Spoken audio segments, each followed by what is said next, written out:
RSS ban ಮಾಡಲು AICC ಅಧ್ಯಕ್ಷ ಮಲ್ಲಿಕಾರ್ಜುನ್ ಖರ್ಗೆ ಆಗ್ರಹ ಮಾಡಿದಂಥ ಒಂದು ವಿಚಾರವಾಗಿ ಕಲಬುರಗಿಯಲ್ಲಿ ಸಚಿವ ಪ್ರಿಯಾಂಕ್ ಖರ್ಗೆ ಪ್ರತಿಕ್ರಿಯೆಯನ್ನು ನೀಡಿದ್ದಾರೆ. ಅಂಬೇಡ್ಕರ್ ತಮ್ಮ ಒಂದು ಕೊನೆಯ ಭಾಷಣದಲ್ಲಿ ಯಾರ್ಯಾರು ದೇಶದ್ರೋಹಿಗಳು ಎನ್ನುವಂತಹ ಬಗ್ಗೆ ಬಹಳ ಸ್ಪಷ್ಟವಾಗಿ ಹೇಳಿಕೆಗಳನ್ನು ಕೊಟ್ಟಿದ್ದಾರೆ. ನೀವು ಗಮನಿಸಿ ಅಂತ ಹೇಳಿರುವಂಥದ್ದು. ಏನು ಮಲ್ಲಿಕಾರ್ಜುನ ಖರ್ಗೆ ಅವರು RSS ಅನ್ನು ಬ್ಯಾನ್ ಆಗಬೇಕು ಅನ್ನುವಂಥ ಒಂದು ವಿಚಾರವನ್ನು ಅವರು ಕೂಡ ಮಾತಾಡಿದರು. ಪ್ರಿಯಾಂಕ್ ಖರ್ಗೆ ಮಾತಾಡಿದ ನಂತರ ಅವರು ಕೂಡ ಈಗ ಹೇಳಿಕೆಗಳನ್ನು ಕೊಡ್ತಾ ಇದ್ದಾರೆ. ಅದೇ ವಿಚಾರವಾಗಿ ಕಲಬುರಗಿಯಲ್ಲಿ ಪ್ರಿಯಾಂಕ್ ಖರ್ಗೆ ಮಾತನಾಡ್ತಾರೆ. ನೋಡಿ, ಅಂಬೇಡ್ಕರ್ ಅವರು ತಮ್ಮ ಕೊನೆಯ ಒಂದು ಭಾಷಣದಲ್ಲಿ ಸ್ಪಷ್ಟವಾಗಿ ಕೆಲವೊಂದು ಮಾಹಿತಿಗಳನ್ನು ಹೇಳಿದ್ದಾರೆ. ಯಾರು ದೇಶದ್ರೋಹಿಗಳು ಅಂತ ಕೂಡ ಹೇಳಿದ್ದಾರೆ. ಜಾತಿಗಳ ಒಂದು ನಡುವೆ ಜಗಳಗಳನ್ನು ಹಚ್ಚುವವರು ಮತ್ತು ಕೋಮುವಾದಿಗಳು ಯಾರಿದ್ದಾರೆ ಅವರು ಜನರನ್ನು ಆರ್ಥಿಕವಾಗಿ ಸಾಮಾಜಿಕವಾಗಿ ಯಾರು ದೂರ್ತಾರೆ ಅವರಿದಾರಲ್ಲ ಅವರೆಲ್ಲರೂ ಕೂಡ ಏನಿದ್ದಾರೆ, ಅವರೆಲ್ಲ ಕೂಡ ಅಂತಹ ಒಂದು ತತ್ವ ಸಿದ್ಧಾಂತಗಳು ಸಂಘಟನೆಗಳು ದೇಶದ್ರೋಹಿಗಳು ಯಾರಿದ್ದಾರೆ ಅವರೆಲ್ಲರೂ ಕೂಡ ಈ ಒಂದು ವಿಚಾರವಾಗಿ ಮಾತನಾಡಬೇಕು. ಅವರಿಗೆ ಹೇಳಬೇಕು, ನೀವು ನಮಗಲ್ಲ ಅಂತ ಹೇಳಿ ಆ ಸಂದರ್ಭದಲ್ಲಿ ಮಾತನಾಡಿದ್ದಾರೆ ಅಂಬೇಡ್ಕರ್ ಅವರು. ಹೀಗಾಗಿ ಕೋಮು ವಿಷಯ ಬಿತ್ತಾ ಇರೋರು ಯಾರು ಈ ವಿಚಾರ ನೀವೇ ಗಮನಿಸಿ ನೋಡಿ, ಯಾರ್ಯಾರು ಏನೇನು ಮಾಡ್ತಾ ಇದ್ದಾರೆ ಅಂತ. ಅದು ಯಾರೇ ಆಗಿರಲಿ, ಯಾವುದೇ ಸಂಘಟನೆಗಳು ಆಗಿರಲಿ, ಯಾರೂ ಕೂಡ ಧರ್ಮಕ್ಕೆ ಸೇರಲಾದಂತಹ ಒಂದು ಧರ್ಮಕ್ಕೆ ವಿರುದ್ಧವಾದಂತಹ ಒಂದು ಹೇಳಿಕೆಗಳನ್ನು ಕೊಡಬಾರ್ದು ಅಂಥದನ್ನು ನಿಷೇಧ ಮಾಡಬೇಕು ಅಂತ ಹೇಳಿ ಪ್ರಿಯಾಂಕ್ ಖರ್ಗೆ ಮಾತನಾಡಿರುವಂಥದ್ದು.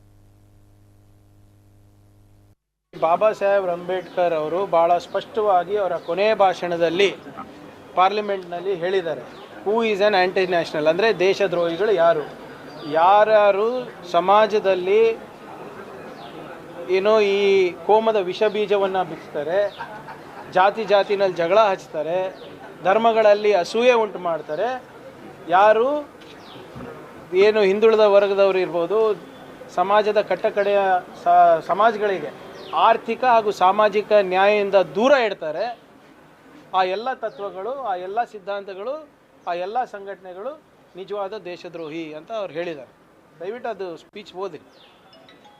ಈ ಸಂದರ್ಭದಲ್ಲಿ ಕೋಮದ ವಿಷ ಬೀಜವನ್ನು ಬಿತ್ತಾ ಇರೋದು ಯಾರು, ಧರ್ಮಗಳಿಗೆ ಜಗಳ ಹಚ್ತಾ ಇರೋದು ಯಾರೇ ಇರ್ಬೋದು.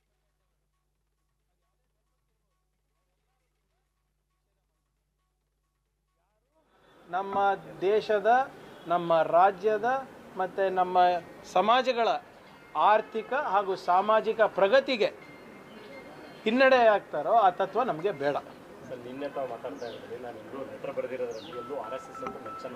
RSS ಬ್ಯಾನ್ ಅಂತ ಮೆನ್ಷನ್ ಮಾಡಿಲ್ಲ.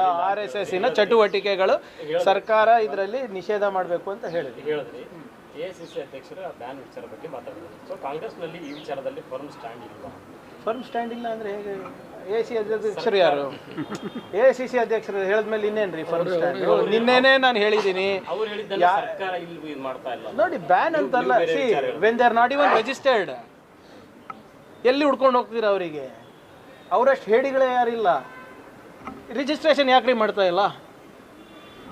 ಈಗ ಏನೋ ಒಂದು ದೊಡ್ಡ ಅನಾಹುತ 250 ಕಡೆ ನಾವು ಪಥಸಂಚಲನ ಮಾಡ್ತೀನಿ ಅಂತ ಹೇಳಿದವರು ಬರೇ ಮಾಹಿತಿಗಾಗಿ ಕೊಟ್ಟಿದ್ದಾರೆ, ಪರ್ಮಿಷನ್ನೇ ಕೇಳಿಲ್ಲ. ನಾನು ಯಾಕೆ ಪರ್ಮಿಷನ್ ಕೇಳಿಲ್ಲ ಅಂತ ಕೇಳ್ತಾ ಇರೋದು ಅಷ್ಟೇ. 100 ವರ್ಷದಲ್ಲಿ ಎಲ್ಲೂ ಕೂಡ ಮಾಡಿದಾಗ ಎಲ್ಲೂ ಈಗ 100 ವರ್ಷ ಇಲ್ಲಪ್ಪ, 100 ವರ್ಷ ಮಾಡಿಲ್ಲ ಅಂತ 101ನೇ ವರ್ಷನೂ ಮಾಡ್ಬೇಕಂತ ಏನಾದರೂ ಇದೆಯಾ? ಸರ್ದಾರ್ ಪಟೇಲ್ ಅವರು ಬ್ಯಾನ್ ಮಾಡಿದ್ರು, ಒಪ್ತೀರಾ? ಯಾಕೆ ಇವರು ಆ ಬ್ಯಾನನ್ನು ತೆಗೆದಿದ್ದು? ಯಾಕೆ ಇವರು ಹೋಗಿ ಸರ್ದಾರ್ ಪಟೇಲ್ ಅವರು ಕೈಕಾಲು ಬಿದ್ದು, ಇಲ್ಲ ನಾವು ಇನ್ನು ಮುಂದೆ ನಮ್ಮ ಭಕ್ತಿ ಏನಿದೆ, ನಮ್ಮ ನಿಷ್ಠೆ ಏನಿದೆ, ನಾವು ಭಾರತದ ಸಂವಿಧಾನಕ್ಕೆ ಇಡ್ತೀವಿ, ಭಾರತದ ಧ್ವಜಕ್ಕೆ ನಾವು ಬಾಗ್ತೀವಿ ಅಂತ ಹೇಳಿದ್ಮೇಲೆ ಅವ್ರು ವಿಡ್ರಾ ಮಾಡ್ಕೊಂಡಿದ್ದಾರೆ. ಇತಿಹಾಸ ಕರೆಕ್ಟಾ? ಅದಾದಮೇಲೆ ಇಂದಿರಾ ಗಾಂಧಿ ಅವರ ಎಮರ್ಜೆನ್ಸಿ ಬಂದಾಗೂ ಕೂಡ ಇದೇ RSS ಅವರು, ದಿಯೋರಾ ಅವರು ಅವಾಗ ಏನೋ ಸರ್ಸಂಚಾಲಕಿದ್ರು, ಅವರು ಏನೇನು ಪತ್ರಗಳು ಬರೆದಿದ್ದಾರೆ ಇಂದಿರಾ ಗಾಂಧಿ ಅವರಿಗೆ, ಎಮರ್ಜೆನ್ಸಿಯನ್ನು ಶ್ಲಾಘಿಸಿ ಬರೆದಿರೋದಂಥ ಪತ್ರಗಳು ಓದಕ್ಕೆ ಹೇಳಿ RSS ಅವರಿಗೆ. ನಾನು ಪದೇ ಹೇಳ್ತಾ ಇದ್ದೀನಿ, ದಯವಿಟ್ಟು ನಾನು ಹೇಳ್ತಾ ಇದ್ದೀನಿ, ಮನುಸ್ಮೃತಿ ಇದೆ ಅಲ್ಲ, ಇವ್ರು ಪಾಲನೆ ಮಾಡ್ತಾ ಇದ್ದಾರಾ RSSನವರು? ಯಾಕೆ ಪಾಲನೆ ಮಾಡ್ತಾ ಇಲ್ಲ? ಮನುಸ್ಮೃತಿ ಅನ್ನೋದು ನಮ್ಮ ಸಂವಿಧಾನ ಆಗಬೇಕು ಅಂದ್ಬಿಟ್ಟು ಇದೇ RSS ಅವ್ರು ಹೇಳ್ತಾ ಇದ್ದಾರಲ್ಲ, ಯಾಕೆ ಮನುಸ್ಮೃತಿಯನ್ನು ಅವರು ಅವರ ಮನೆಗಳಲ್ಲಿ ಪಾಲನೆ ಮಾಡ್ತಾ ಇಲ್ಲ? ಅದು ಹೇಳಿ. ನೋಡೋಣ, ನಾನು ಹೇಳಿದ್ನಲ್ಲ ಇವರೇ, ಇವಾಗ ಕೇಸ್ ಇರೋದು ಬೇರೆ, ಇದು ರಿಜಿಸ್ಟರ್ಡ್ ಅನ್ರಿಜಿಸ್ಟರ್ಡ್ ಆಮೇಲೆ ತಗೋತೀವಿ. ಯಾವುದು? ಅದೇ ನೋಡಿ, ಬಾಬಾ ಸಾಹೇಬ್ ಅಂಬೇಡ್ಕರ್ ಅವರು ಬಹಳ ಸ್ಪಷ್ಟವಾಗಿ ಅವರ ಕೊನೆಯ ಭಾಷೆ ಕನ್ನಡ ರಾಜ್ಯೋತ್ಸವದ ದಿನವೇ ಕನ್ನಡ ಮತ್ತು ಸಂಸ್ಕೃತಿ ಇಲಾಖೆಯ ಮುಂದೆ ತುಮಕೂರಿನಲ್ಲಿ ಪ್ರತಿಭಟನೆ ನಡೆದಿದೆ. ರಾಜ್ಯೋತ್ಸವದ ಒಂದು ಪ್ರಶಸ್ತಿಯನ್ನು ಏನು ಕೊಡ್ತಾರೆ, ಅದರಲ್ಲಿ ಹಣಕ್ಕೆ ಮಾರಾಟವಾಗಿದೆ ಪ್ರಶಸ್ತಿಗಳು ಅಂತ ಹೇಳಿ ಗಂಭೀರ ಆರೋಪ ಈಗ ಕೇಳಿ ಬಂದಿತ್ತು. ಇದೇ ಒಂದು ವಿಚಾರವಾಗಿ 16 ವರ್ಷಗಳಿಂದ ಕನ್ನಡಕ್ಕಾಗಿ ಹೋರಾಟ ಮಾಡಿದ್ದವರಿಗೆ ಎಲ್ಲೋ ಒಂದು ಕಡೆ ಮೋಸ ಆಗ್ತಾ ಇದೆ. ಸರಿಯಾದ ರೀತಿಯಲ್ಲಿ ಹೋರಾಟ ಮಾಡಿದವರು ಪ್ರಶಸ್ತಿಯನ್ನು ಕೊಡ್ತಾ ಇಲ್ಲ, ಹಣಕ್ಕೆ ಮಾರಾಟವಾಗ್ತಾ ಇದೆ ಪ್ರಶಸ್ತಿಗಳು. ನಮ್ಮಂತಹ ಒಂದು ಪರಿಶ್ರಮಕ್ಕೆ, ನಮ್ಮಂಥವರ ಒಂದು ಪರಿಶ್ರಮ ಮೌಲ್ಯಕ್ಕೆ ಯಾವುದೇ ರೀತಿಯಾದಂತಹ ಒಂದು ಬೆಲೆ ಕೊಡ್ತಾ ಇಲ್ಲ ಅಂತ ಹೇಳಿ ಹೋರಾಟಗಾರರು ತಮ್ಮ ಆಕ್ರೋಶವನ್ನು ವ್ಯಕ್ತಪಡಿಸ್ತಾ ಇದ್ದಾರೆ.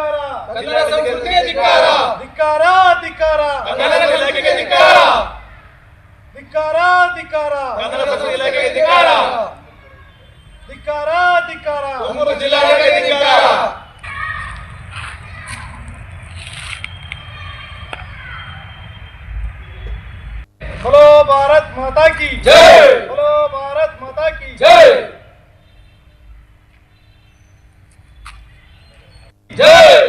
ಪ್ರೇರಿತವಾಗಿ ಮಾಡ್ತಾರೆ. ಇವ್ರಿಗೆ ಯಾರು ರಾಜಕೀಯ ಬೆಂಬಲ ಕೊಡ್ತಾರೆ, ಇವ್ರ ಜೊತೆಗೆ ಯಾರು ಇರ್ತಾರೆ, ನೀನು ಕನ್ನಡ ಪರ ಹೋರಾಟ ಮಾಡಿದೆ ಕೇಳಲ್ಲ ಇವರು.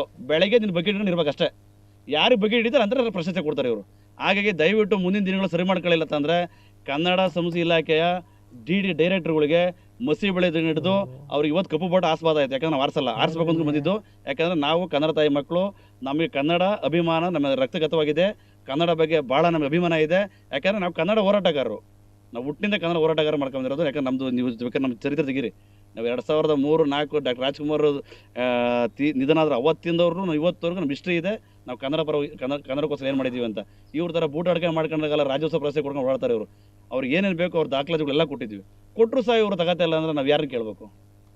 ನಾವು ಡಿ ಸಿ ಮನೆ ಕೊಟ್ಟಿದ್ದೀವಿ, ಈ ಸಂಬಂಧಪಟ್ಟ ಇಲಾಖೆ ಸಹ ಮನವಿ ಕೊಟ್ಟಿದ್ವಿ. ಮನವಿ ಕೊಟ್ಟರು ಸಹ ಇವ್ರಿಗೆ ಏನು ಅದೇ ಸರ್ ಹೇಳ್ತೀವ ಸರ್, ಇವ್ರ ಜೊತೆ ಇದ್ದವರಿಗೆ ಇವ್ರ ಜೊತೆ ಬೆಳಗ್ಗೆ ಯಾರು ಬಕೆಟ್ಕೊಂಡು ಓಡಾಡ್ತಾರೆ, ರಾಜಕೀಯ ಇವ್ರಿಗೆ ಏನೇನು ಬೇಕು ಅಂಥವ್ರಿಗೆ ಮಾತ್ರ ಪ್ರಶಸ್ತಿ ಕೊಡ್ತಾರೆ ಅಷ್ಟೇ ಸರ್. ಪ್ರಶಸ್ತಿ ಬಕೆಟ್ ಹಿಡ್ಕೊಂಡು ಹೋಗೋರು ಅಷ್ಟೇ ಇವ್ರಿಗೆ ರಾಜ್ಯೋತ್ಸವ ಪ್ರಶಸ್ತಿ ಕೊಡೋದು ಅಷ್ಟೇ ಅವರು, ಬೇರೆ ಯಾರು ಕೊಡಲ್ಲ.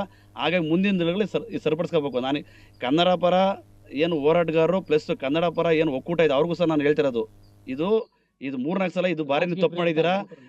ಒಕ್ಕೂಟ ಏನು ಮಾಡ್ಕೊಂಡಿದ್ದೀರಾ?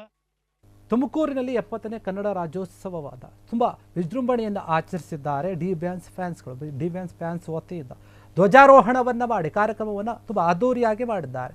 ಈ ಒಂದು ಕಾರ್ಯಕ್ರಮವನ್ನು ಮಾಡುವ ಮೂಲಕ ನಮ್ಮ ನಟ ಶೀಘ್ರದಲ್ಲಿಯೇ ಜೈಲಿನಿಂದ ಬಿಡುಗಡೆ ಆಗಲಿ ಅಂತ ಹೇಳಿ ಭುವನೇಶ್ವರಿಗೆ ಒಂದು ಪೂಜೆಯನ್ನು ಮತ್ತು ಪ್ರಾರ್ಥನೆಯನ್ನು ಮಾಡಿರುವಂಥದ್ದು ತುಮಕೂರಿನಲ್ಲಿ. ಈ ರೀತಿಯಾಗಿ ಡಿ ಬಾಸ್ ಅಭಿಮಾನಿಗಳು ಈ ಒಂದು ಕನ್ನಡ ರಾಜ್ಯೋತ್ಸವವನ್ನು ಆಚರಣೆ ಮಾಡಿದ್ದಾರೆ. ಡಿ ಬಾಸ್ ಸಂಘದ ಒಂದು ಜಿಲ್ಲಾ ಅಧ್ಯಕ್ಷ ಆಗಿರುವಂತಹ ಗಿರೀಶ್ ಗೌಡ ನೇತೃತ್ವದಲ್ಲಿ 100 ಜನರಿಗೆ ಅನ್ನ ಸಂತರ್ಪಣೆಯನ್ನು ಕೂಡ ಮಾಡಲಾಗಿದೆ. ಮತ್ತು ಕನ್ನಡ ಧ್ವಜಕ್ಕೆ ಡಿ ಬಾಸ್ ಅವರ ಒಂದು ಫೋಟೋಗಳನ್ನು ಹಾಕಿ ಜೈಕಾರವನ್ನು ಕೂಡ ಕೂಗಿದ್ದಾರೆ. ಕನ್ನಡ ಮಾತೆಯ ಒಂದು ಘೋಷಣೆಗಳು ಕೂಡ ಅಲ್ಲಿ ಮೊಳಗಿ ಬಂದವು ಅಂತ ಹೇಳಲಾಗ್ತಾ ಇದೆ.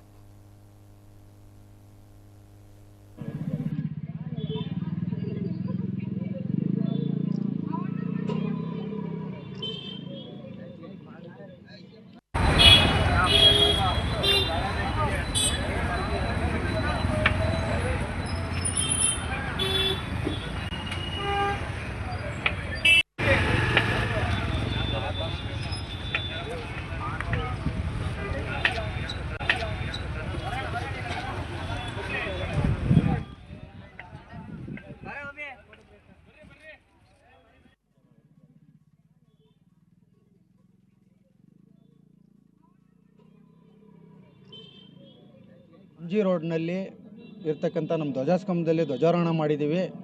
ಆಮೇಲೆ ವಿಶೇಷವಾಗಿ ಇವತ್ತು ತಾಯಿ ಭುವನೇಶ್ವರಿ ಹತ್ರ ನಮ್ಮ ಡಿ ಬಾಸು ಅಂದರೆ ಜೈಲಿಂದ ಬೇಗ ರಿಲೀಸ್ ಆಗಲಿ ಅಂತೇಳಿ ಅನ್ನದಾನ ಶಿಬಿರ ಮತ್ತು ಬಡವರಿಗೆ ರಘು ವಿತರಣೆ ಆಮೇಲೆ ಎಲ್ಲ ವಿಶೇಷವಾಗಿ ಇದು ಮಾಡಿದ್ದೀವಿ.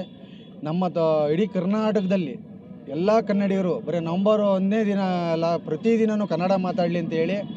ಆಮೇಲೆ ಇನ್ನೊಂದು ಮಾತಾಡೋಕ್ಕೆ ಇಷ್ಟಪಡ್ತೀನಿ. ಇವತ್ತು ನಾವು ತುಮಕೂರಲ್ಲಿ ಏನು ಒಂದು ಖುಷಿ ತಂದಿರೋ ವಿಚಾರ ಅಂದರೆ ನಮ್ಮ ಡಿ ಬಾಸು ಕನ್ನಡ ಸಿನಿಮಾ ಬಿಟ್ಟು ಬೇರೆ ಸಿನಿಮಾ ಯಾವುದೂ ಮಾಡಿಲ್ಲ. ಅದಕ್ಕೆ ಇದು ಇವತ್ತು ತುಂಬ ಖುಷಿ ನಮಗೆ. ಅವ್ರ ಅಭಿಮಾನಿಗಳು ಹೇಳ್ಕೊಳಕ್ಕೆ ನಮ್ಗೆ ತುಂಬ ಖುಷಿ, ಯಾಕೆ ಕನ್ನಡಿಗರಾಗಿ.